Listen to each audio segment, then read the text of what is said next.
పిఠాపురంలో పవన్ కళ్యాణ్ గారిని ఓడించడానికి వైసీపీ నాయకులు ఎన్ని చేయాలో అని చేస్తున్నారు. ముఖ్యంగా నిన్న మా నాన్నగారు ఒక బాధాకరమైన ఛాలెంజ్ చేశారు. పవన్ కళ్యాణ్ గారిని ఓడించి పిఠాపురం నుండి తరిమేయకపోతే ఆయన పేరు ముద్రగడ పద్మనాభం రెడ్డిగా మార్చుకుంటారట.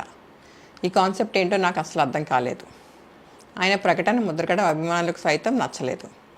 వంగా గీత గారిని గెలిపించడానికి కష్టపడవచ్చు, కానీ పవన్ కళ్యాణ్ గారిని మరియు ఆయన అభిమానుల్ని కించపరిచేలా కామెంట్స్ ఉండకూడదు.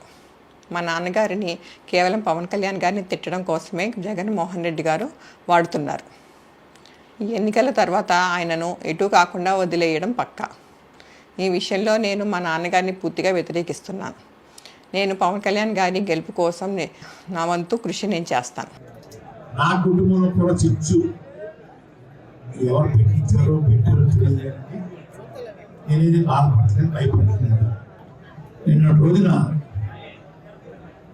జగన్మోహన్ రెడ్డి గారు నన్ను వాడుకుని వదిలేస్తారు, మేము పవన్ గారి పార్టీ జనసేన పార్టీ అని చెప్పేసి నా కూతురు చేత చిన్న వీడియో రిలీజ్ చేశాను. అయ్యా నా కూతురు నా ప్రాపర్టీ కాదండి, పెళ్ళి అవనంత వరకు నా ప్రాపర్టీ, పెళ్ళి అయిన తర్వాత అత్తవారి ప్రాపర్టీ.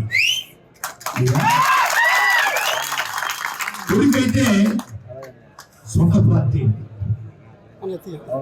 తండ్రి ఆధ్వర్యంలో కొడుకు తప్పు చేస్తే తండ్రికి చెడ్డ, కానీ కూతురు చేత పెళ్ళైన అమ్మాయి వాళ్ళ ప్రాపర్టీ చేత నా మీద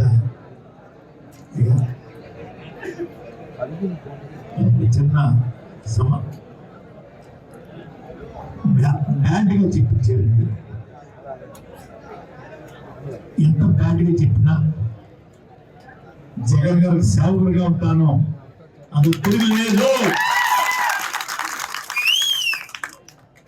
ఎవరు బెదిరించినా కూడా బెదిరిపోను, పార్టీలో చేరాను, పక్క చూపు చూడడం ఒక చేత కాదు. కూతురు చేత, ఈగురు చేత, ఈగురు కుటుంబం చేత తిట్టించిన కూడా లెక్క చేయను. ఎవరో మహానుభావుడు చిచ్చు పెట్టడానికి ఆలోచన చేశారు. చిచ్చు పెట్టిన వారు ఎంత హ్యాపీగా ఉంటారో నేను నా కళ్ళతో చూస్తాను. అయ్యా, ఈ చిచ్చు పెట్టుకుని ఉన్న మనిషి ఎప్పుడు ఎదుగుదల రాదు. భగవంతుడు చూస్తూ ఉంటారు కనుక. అయ్యా, ఈరోజు బాధాకరమైన వార్త మీ ముందుకు చెప్పే అవకాశం వచ్చిందండి.